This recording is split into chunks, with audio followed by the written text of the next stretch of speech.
thank you for Ambisat for sponsoring this panel. Thank you so much for supporting us. Okay, let's move. Alex. Yeah, it's our pleasure, and we are glad to be part of the conference partner with along with the SpaceTech in Gulf. Thank you so much. Okay, Juan, the floor is yours. 45 minutes, please. We start. Excellent. Thank you, Alex. And can I confirm with you that Kamal is here? Kamal, no, Kamal will not join today, unfortunately. So everyone who is who confirmed is here present. Okay, perfect. Thank you very much, Alex. All right. Well, it was interesting to listen to the previous panel, and I'm going to try to connect a little bit of what was going on there with our panel now. We're going to be focusing on telecommunications and connectivity in the Gulf. And of course, we're going to be focusing in space and satellite communications within that remit. And we have here an excellent panel to represent the different views and the different trends and challenges in the countries in the Gulf. My name is Juan Cacace. I work in Access Partnership, consultancy specializing government affairs and regulatory. And I think I'm going to let everyone introduce themselves. You're going to do it much better than me. And I was trying to find some commonalities among you, and I was playing with some numbers, but I'm going to start by asking you to introduce yourselves, your name, your title, the company. Maybe you want to say a few things about the company or the stakeholder, the organization that you are representing here in this panel, and then I'm gonna kick off with some of the things we're gonna be talking about. Let me start with the people I see first. Renato, please. Yes. Good afternoon, everybody. It's a pleasure for me to be here with you. My name is Renato Bellarosa. I am Vice President Engineering at FADA.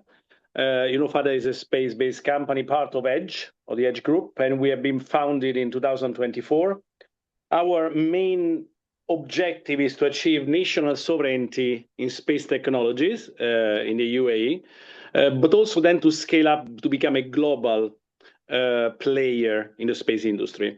At the minute, I found very interesting the previous panel because we were talking about development of local sovereignty capabilities and big programs. Ammar was mentioning about big programs. In fact, FADA is running currently, for example, a SIRB program with the UAE Space Agency, which is aimed at developing SAR, synthetic aperture radar capabilities for UAE, and it's a pretty broad program that which aim is to develop both the satellite segment, so the upstream, so the space segment, and therefore the satellite platform plus the payload, as well as then ground segment, but also downstream. So it's pretty broad in terms of scope, and within this scope, the objectives are exactly to develop local capabilities, to perform transfer of knowledge with the companies we deal with.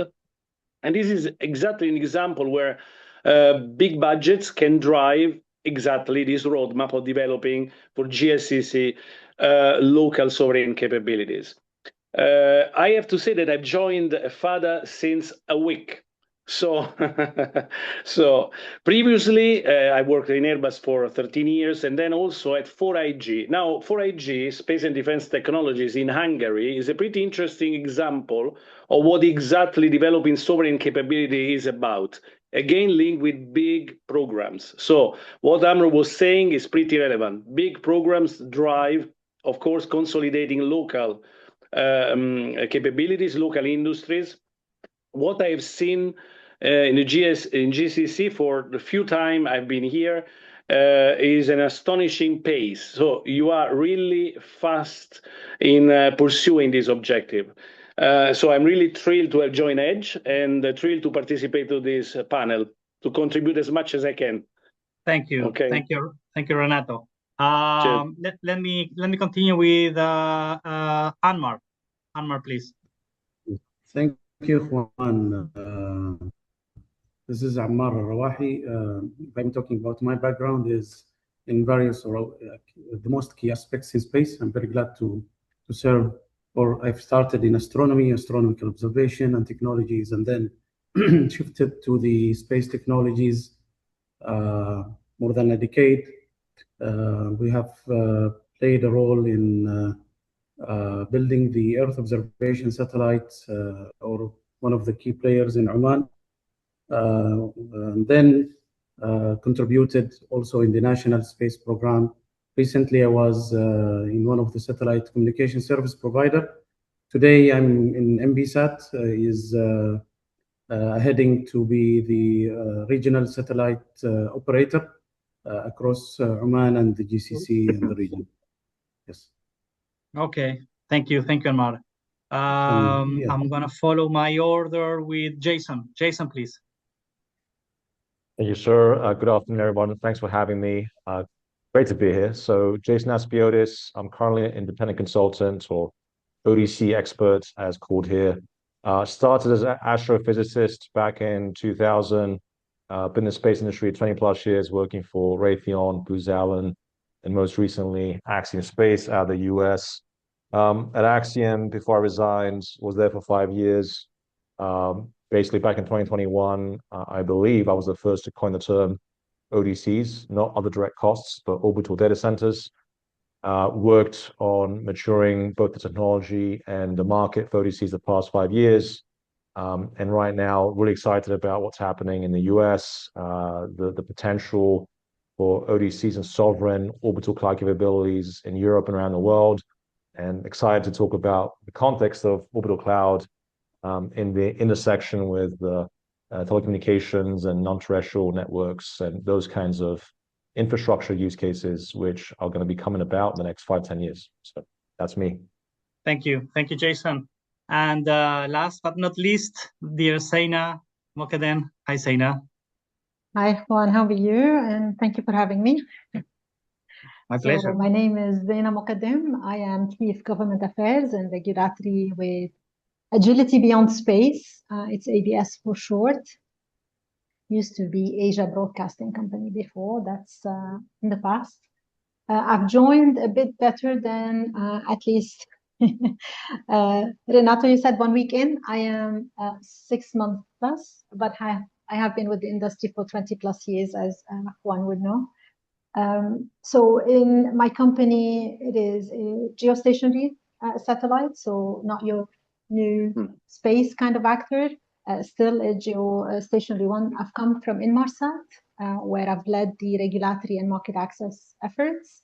But in this new role, obviously, it's a bit broader, and the company focuses more maritime, enterprise, and government for critical communications purposes, as well as broadcasting. I'll stop there, and then we can dig deeper as we go through the panel. But thank you for the invite as well. Thanks, Juan. Excellent. And one of the commonalities when I was looking at your resumes was that, Zaina, I think you spent about 13 years in Inmarsat, the same number of years that Renato was in Airbus. And I think, Ammar, you've been in the Omani Radio Astronomy Society also for 13 years. So I was trying to get everyone with the 13 number for some reason when I was looking at your resumes. But you bring to this panel a lot of experience in different areas. You've been across industry. Some of you have been involved with government affairs and regulatory affairs, engaging with governments in the region and beyond. So I think this is going to be a very interesting exchange of ideas and of opinions of the different aspects of telecommunications and connectivity in general, right? So I'm going to connect. I'm going to ask you to share a brief comment or your opinion with no order, trying to connect it with what was happening in the previous panel. I think they finished talking about the future IPO of SpaceX and all the billions or trillions that are expected there. And clearly that company has been disrupting the space economy and and in particular the satellite and the space communications industry in the last couple of years. But beyond them, there is so much going on. There are so many companies building new systems, new technologies. Some are here, and you're representing some of them. And at the same time, governments around the world and in the region particularly have been investing their own funds and looking into their own programs and capabilities. And sovereignty and security are the buzzwords that we hear all the time, right? I wanted to get your first impression on what would be the right model for the Gulf region in terms of satellite connectivity and space in general.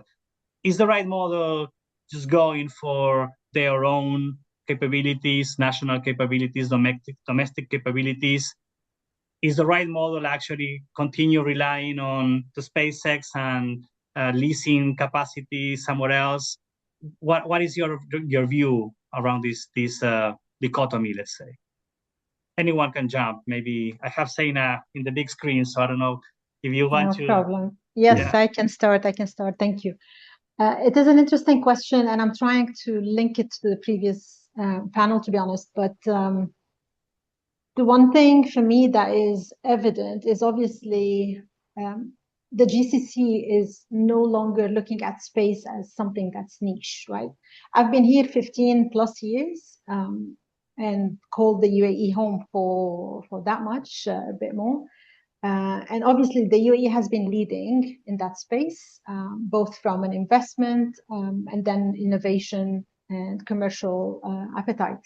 But obviously with the example of Oman, and I recall when I was with Access Partnership at the time, I am also a graduate of Access Partnership. We have had a meeting with the ministry in Oman back in 2009, I think, Ammar. So the ambition has been there since then. Obviously, you're with MBSat, but Omansat is also the national satellite yes. and sovereign project for Oman. But congratulations. I mean, it's leaps going forward in terms of what countries are looking for.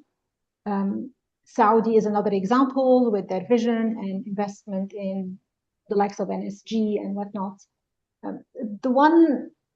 The one caution I would mention, and this is a bit in relation to the previous discussions, we should not say that one size fits all, to be honest. And I've had so many meetings with government representatives and regulators where there has been I want to call it FOMO, fear of missing out, when you come to them as a geostationary player, and then they are looking for a LEO.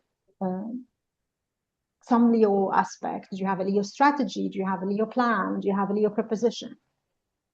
And at the heart of it, we should not look at one technology that fits.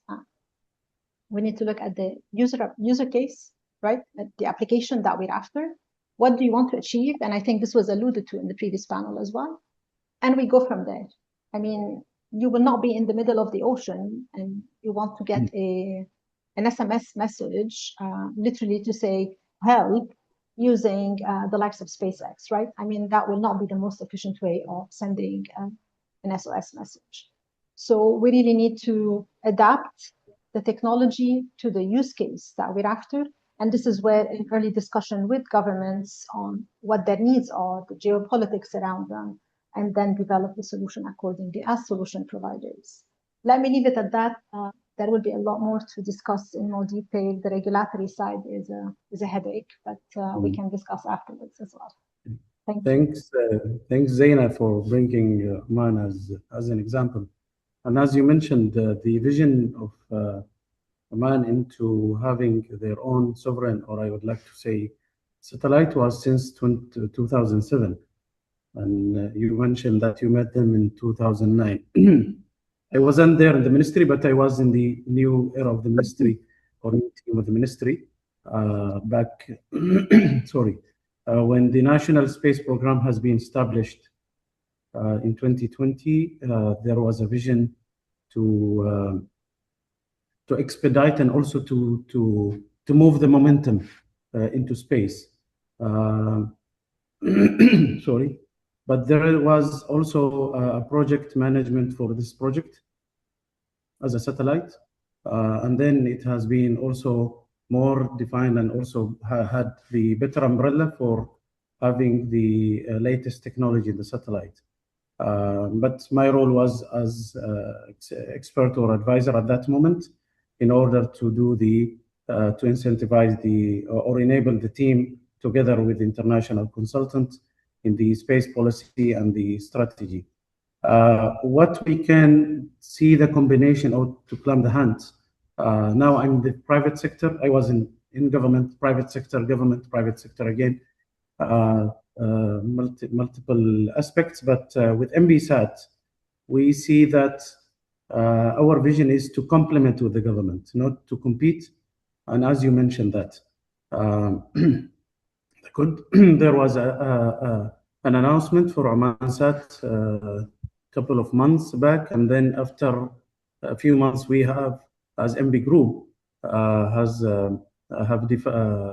announced about the MBSat. So if we'll talk about the previous panel, which Juan mentioned and Zina, and today we see that MB is one of the examples that how private sector can jump in and incentivize the space investments. MB Group is established since 1980s. Under, I would like to say, the father of the group is Mohammed Al-Barwani, so it is that's why it is MB, and it was more focused into petroleum and gas services, and then onwards it has been invested in multiple multinational. So it became a multinational company, multinational of companies, not only excluded in exclusive in oil and gas, but in maritime and in mining, in related to cybersecurity, related also to real estate and hospitality. So we have multiple verticals and also investments around 20 countries. When they have shifted to have a new era of diversification into the technology or ICT, they have, or we have, as a group, seen that space is the new era. The call was to invest in one of the ground services, and then when they have seen their investment strategy, why we not go to the space and to the satellite? Then it came studying with our partner about, the next generation of micro geo satellite with our partner Astronos, and I think you have seen the press release and the announcement. And it was huge announcement that MB has invested $200 million in this investment in this micro geo satellite. When we have done the study of this investment, we have seen that there is a gap related to Ka band capacities in the region. Yes, there are many capacities related to Ka band, but still there are lack, and also there are huge demand. Plus, related to the next generation software-defined technology, as well, the fast of deployment, it gives us to provide sovereign digitalization, sovereign capability in connectivity, and also to have the right integration either from geo satellite or to the LEO satellite in the future. So that's why we have decided to go to the micro geo satellites, and it was within few months, based on some of international consultation firms. They have mentioned that MB has done a huge shift, not only for Oman but for the region, to show a case that is private sector can complement with the government investments and sovereign wealth investments, especially when it comes to deployment. So our launch, hopefully, inshallah, it will be end of this year, in partnership with Astronos, and our satellite network as operation will be in the next year. Thank you, Ammar. Very interesting, your points. Renato, what do you think? What are your initial thoughts on the right model for the region? No, can you hear me? Yes. Yes, perfect. Yeah. Okay. Perfect. I wanted to ask something to Ammar, because, of course, the MB is a very good example of sort of incremental sovereignty.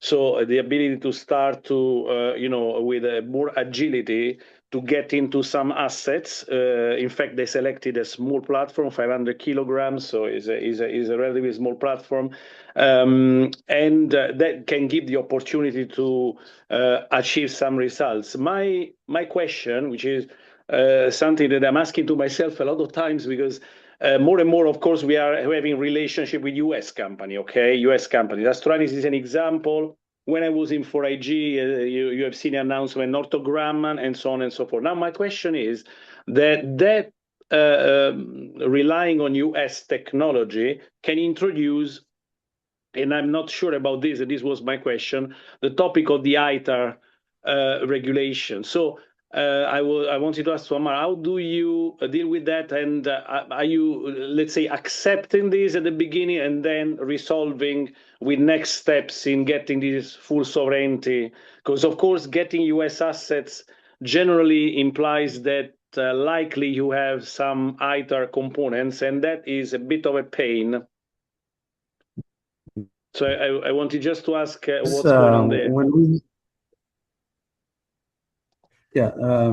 During the visibility and the DD of this investment, or the satellite itself, was the most important, as we are private industry, to have a sovereign satellite network. Yes, the Astronas model is to have the satellite control through the TTNC as a vehicle and health of the satellites. So the most important to us, for us as a commercial and private industry, is to provide the satellite network controlled by Omani entity, or the gateway from Oman. And if we compare the current situation now, yes, we have multiple gateways, either from the government, from telcos, from other satellite service providers, but the satellite satellite capacity or satellite space segment is not owned by Oman, which is a satellite network. And this element was a crucial element for us to have a shift in order to provide sovereign satellite network for the government, for security, for even into the enterprise. Yes, the enterprise, they have more agility, as you mentioned, either for GEO or for LEO, but still there is a huge demand, not only in Oman but also in the GCC. So when we went to returning back to your question, it wasn't a mandate for us primarily to control the TTNC, but within the negotiation, yes, our TTNC will be here in Oman. But also it will be in partnership with Astronas in order to control the health and monitoring the vehicle of the satellites. But when it comes to the satellite network, it will be fully managed and integrated by MB Group. Okay. Yes. Okay, thank you. Renato, you want to complement? Yeah, no. Of course, that is one of the topics because we are all looking into partnerships with, of course, US companies are very interesting. There are a lot of players, and in fact, SpaceX is not the only one. If you look at the landscape in US, there are at least other 4 players that have revenues which are pretty important. Carbauto, Lockheed Martin, Boeing, L3. So it's full of players that on top of SpaceX are at least as big as Bromo, the future joint venture that the future merger they are going to implement in Europe. But in general, going back to the point of the sovereignty, of course, yes, the sovereignty, especially when it comes to critical applications for defense and The topic here is that we have today a scenario where we're looking at multi-orbit orchestration rather than, independent layers, as you were mentioning before as well. So LEO and GEO are two layers that are both required, each one of which has its own peculiarities. So the backbone of GEO is fundamental, as well as the low latency of LEO. So these are all assets that definitely will have to be developed with a footprint in UAE. And yes, so this is absolutely the view, with a sort of incremental approach, whereby today you cannot switch instantaneously to sovereignty, but via this joint venture, via acquisitions, we at FADA, we are looking at in this mergers and acquisitions to get into capabilities, with a more agility. So this is what we are looking for. Okay. Jason, let me go to you. What are your views about this conversation? Yeah, thank you. And I'll give the biased answer from the lens of orbital data centers, but something that I've been talking about a lot with stakeholders around the world the past 5 years is, to your question, do I buy SpaceX or Blue Origin or whoever from the US, their commercial service, or do I build my own? And the answer to that depends on what is the use case, right? To Renato's point, if it's a sovereign, sensitive need use case, then obviously you have to build and own and operate your own. If you are okay with using a commercial service from a US provider, that works too. So it just depends. But the other very important parts of the discussion, which applies to ODC, certainly, but other parts of space infrastructure plays. ODCs, there's 3 factors that I want GCC and other regions of the world to consider. Number one, it's a massive value chain for ODCs, right? It's about very large next generation satellites / spacecraft. Obviously, it's about launch. It's about massive amounts of space solar power, radiators, communication terminals, both optical and RF. Of course, the various configurations of compute, whether CPU, GPU, FPGA, or hybrid. It's a massive value chain in terms of the overall upstream hardware, and of course the downstream applications, which I won't touch because there's a myriad of those. But from an upstream perspective, there's a massive value chain of things that nations and regions can decide what they want to invest in and be part of in terms of growing overall global industrial capacity. The number 2 thing I say to them is, ODCs do become a market demand anchor for many things that we are collectively pursuing across the world, whether the US, Europe, GCC, and Japan and Asia. Think about just the launch piece, the satellite piece. Think about in-space servicing. So when in the future, 5, 10, 15 years from now, depending who you ask, we have gigawatts worth of ODC satellites up there, and we're going to need to either move them, decommission them, deorbit them, or raise their orbits, or service them, or refuel them. That's a massive market demand anchor for in-space servicing capabilities that have been invested in around the world and could be underpinned by this emergence of ODCs. The last thing I mention is, and I usually end my talks about ODCs with this point, is, if collectively as a civilization we know how to build a gigawatt of more and operate ODCs, what's the limit? Obviously more gigawatts, but then you talk about building spacecraft that can go between Earth's orbit, Moon, and Mars.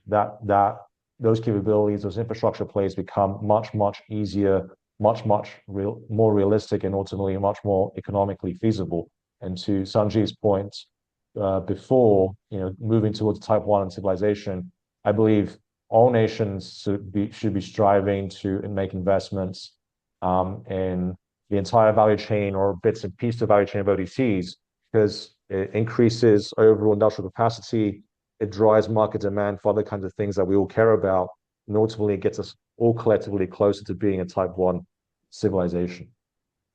Excellent. I'm curious to ask you what you think about having a 1 million satellite constellation for data centers, but I'm going to hold that question maybe for later.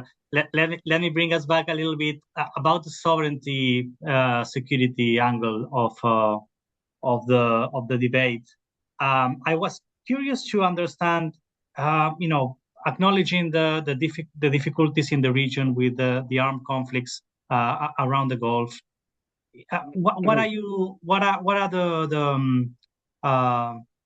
the challenges that you are facing for satellite communications? Is this creating more pressure on the demands that you are getting from your stakeholders and your CEOs, or is this maybe opening other debates, right? Because the obvious one is about security and connected to sovereignty, but with all this going on in the region, what are you facing there? Is this accelerating maybe investments and deployments, or is this something that actually is complicating the work that you are doing in each of your companies? Let me start off, Juan. I'll give you an agility angle. So demand has increased, right? I mean, and you'd see this in any similar event. Unfortunately, we're at the heart of it. But demand typically increases. The issue, though, on the sovereignty piece, because it is linked, it then drives governments to seek more sovereignty. And if I link this to Jason's earlier point, where he, at least this is how I heard it, sovereign means owning the asset. At least this is really the preference. I'm hoping this is not how it's going to go. Can you imagine all of the, at least, I mean, if we talk at GCC level, you're talking about 6 administrations, each owning their own satellite, and we know many others are looking to it. That becomes massive, it's inefficient. But I think there is a middle ground somewhere where a trusted partner for these governments are also acceptable. And we see also a shift to this. But certainly, yes, there is now a higher demand for some sovereign control, let's say, rather than ownership, and an increase in resilience requirements as well across different governments. That's been at least the angle from my perspective here. Thank you. Thank you, Zaina. That's very interesting. Any other views on this? Maybe Ammar? Yeah, I would like to say, if we go back maybe a decade, what was happening in the region, that most of the countries were looking to have the satellite for pride, not only for pride, but also for sovereignty together. But now it is not anymore for pride, not anymore for backup connectivity, is more for sovereignty, especially when it comes to the I would like to say geopolitical cases happening. I think it's a red flag for us and for the whole GCC and the countries surrounding, that we need to have more complement, and also to have more sovereign capabilities, to have something more in-house. Yes, still the localizing the technology is still not there, but or is in the way. But the most important is to control and to operate the network. The challenges is, of course, some government entities. I'm not talking only Oman, but also the wider aspect. But what we see in Oman, I think it's all reflected to other countries. The government always, they would like to have something to be fully controlled, and this is one of the things that we are proud in our regulatory entities, that anything related to network and telecom, it's need to be landed here in Oman, and the gateway is supposed to be here. It's a good aspect, but at the same time, we need to have more agility in the process, agility in the development, because telecommunication technology is always dramatically evolving, and also have dynamics. The other side, sometimes they are looking for the price and for the cost, especially when you go to the enterprise and other governments who are maybe they don't have the concern of the control in the priority. So it comes one of the challenges that the comparison between the terrestrial network with non-terrestrial network. Okay, understood. Yeah. But at the end of the day, yeah. The awareness it comes more, and I would like to say the momentum also within the new generations, they more understand what is the difference between the terrestrial and non-terrestrial, and the importance of the satellite communication in the 3 layers. I would like to say, in the remote areas, in the poor connectivity areas, and for the backup connectivity for 24/7 operations. Understood. Thank you, Ammar. Renato, you want to add something? Yes, no, I was thinking along the lines of the topic of owning the bus, and therefore, with this number of entities that populate this GCC, it can become inefficient. In fact, I'm new, of course, to the area, but a topic that could be discussed is a regional infrastructure. So what I mean is, individual states can own their own assets that can be then made part for some applications of a regional mesh, sort of. This is also linked with the topic of the regulation and the fragmentation of the different regulations, etc. So trying in a sort of ways to think more globally in the GCC area, whereby individual asset can be then part of a regional mesh. This can be a topic, a really interesting topic to actually increase efficiency, because of course today is about owning and connecting assets in orbit. We will go through applications also for the Earth observation applications that require inter-satellite link, data get travel across different platforms. So regional mesh could be a topic of discussion. Yeah, absolutely. Jason. Really quick about ownership, and a model that has been discussed about ODCs, namely, is federated ownership, right? So if you're looking at a multi-kilowatt or 100-kilowatt ODC asset that SpaceX is working on, or other providers in the future may provide, that can have several enclaves of compute of federated ownership, where different sovereigns can own different pieces of the same satellite for their own data storage and processing needs. So there's ways to maximize the value of assets while not making it cost prohibitive to operate your own asset just because you want sovereignty. And to your original point, I mean, data centers on the ground were targets as part of the recent or the ongoing conflict. So from a resiliency perspective, space does provide that natural layer of resiliency for anything to do with data transport, communications, and ultimately data storage and processing. Yeah, that's a very good point. Let me switch a little bit to maybe something more. Juan? Yes, Zaina, please go. Can I just be a little bit cheeky and ask Renato to join some next meetings with the GCC to propose his idea? Yes. Yes. I think it I don't know, would be... guys. Don't propose me risky things. You're one week in. I think you have great aspirations. But it's a good idea if we can make it happen. Yes. No, I can imagine that what I said might be not straightforward, but it might be that.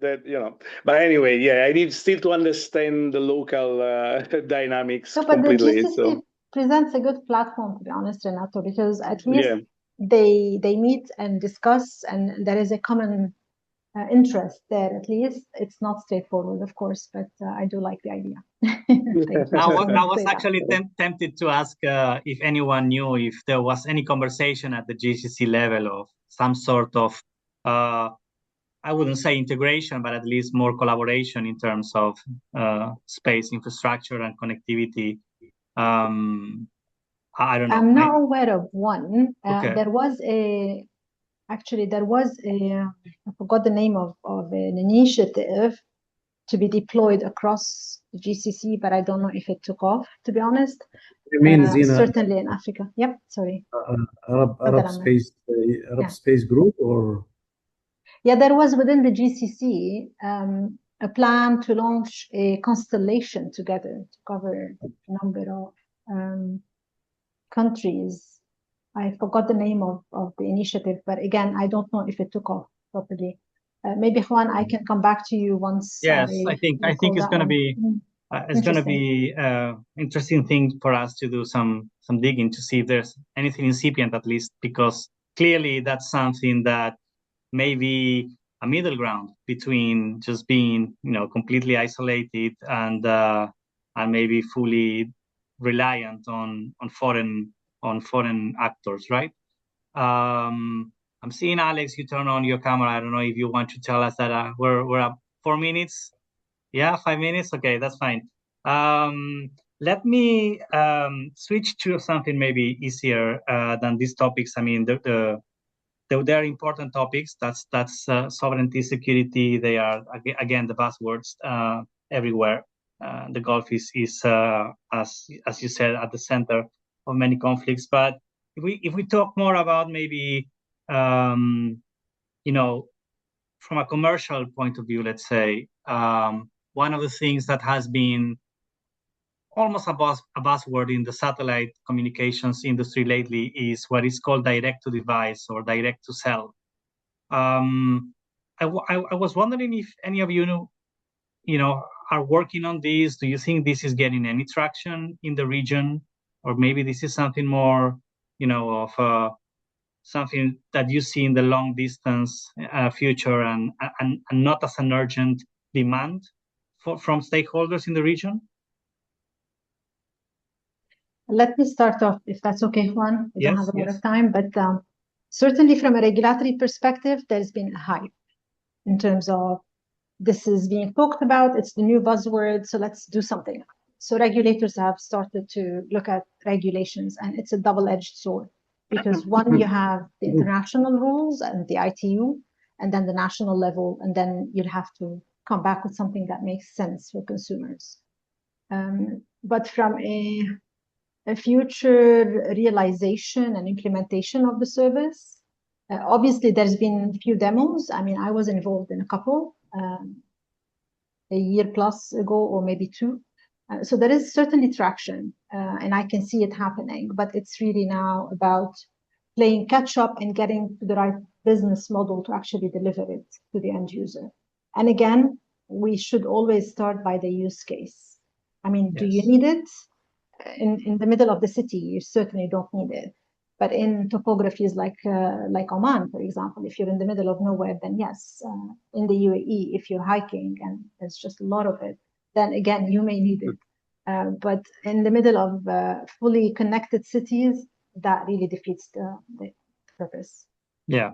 Thank you, Juan. If I'm not mistaken, I think the GCC is a very nice example where D2D and non-terrestrial network deployment could be pretty interesting, because if I'm not mistaken, again, you know better than me, but 80% of the national assets in GCC operate in areas where probably optical fiber are difficult to deploy.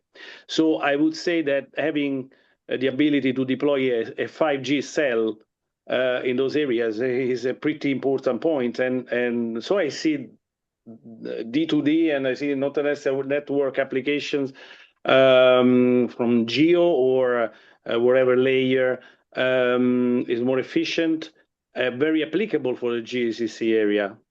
Pretty much. Okay. This is what I think instinctively, but you might know better than me the territory and the situation. But yeah, I think I agree with Zeina and Renato.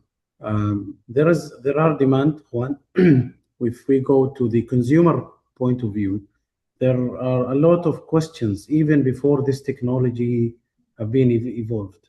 I mean, can our devices be connected to your satellite? Because when either now in the MBSat, once we will be launched, but I mean, even the previous experience, a lot of the communities, they were asking, can we connect to your satellite?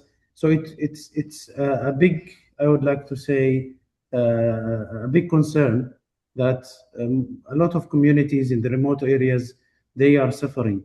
Yes, in Oman, if we go to the numbers, more than 96%, 96% as the residential areas, it's covered by fiber and also by microwave. 50% by fiber and the others by microwave. By microwave or the towers is backhauling services. Still, there is, I would like to say more than 60%, they are okay, but the other 30 to 40%, they are suffering. So if they got any better solution, I think they will immediately explore it at least. Yes, I'm talking about D2D, and it's against the GEO satellite, and our satellite is GEO. But I'm talking in a broader aspect, and as long as we are not directly from commercial model, we are B2B and B2G. But at the end of the day,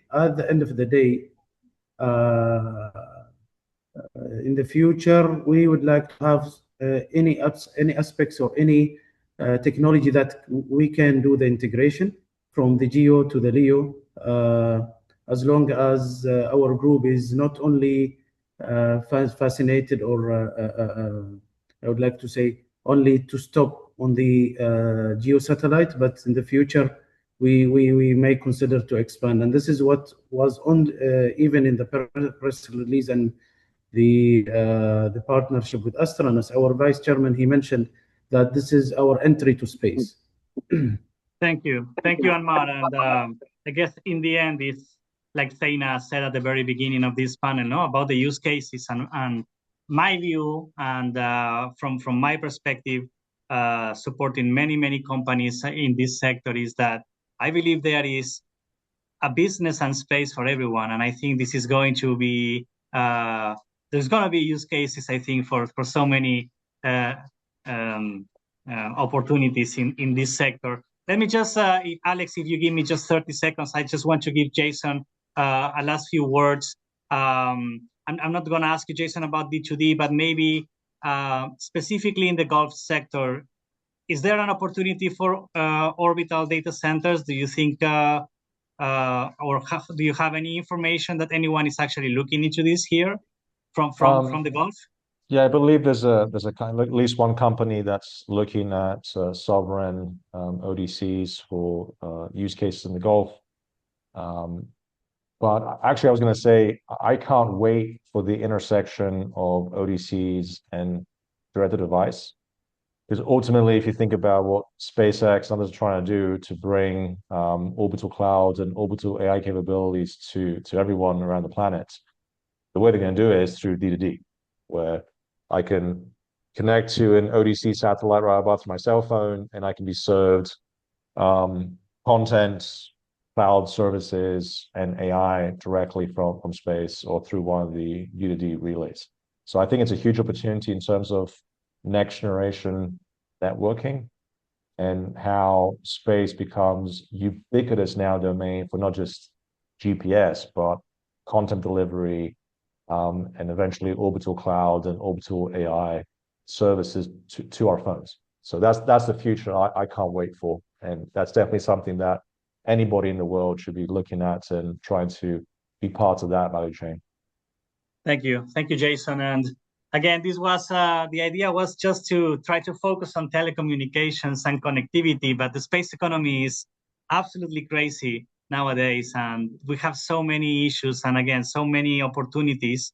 And it was a pleasure to moderate your views and your ideas.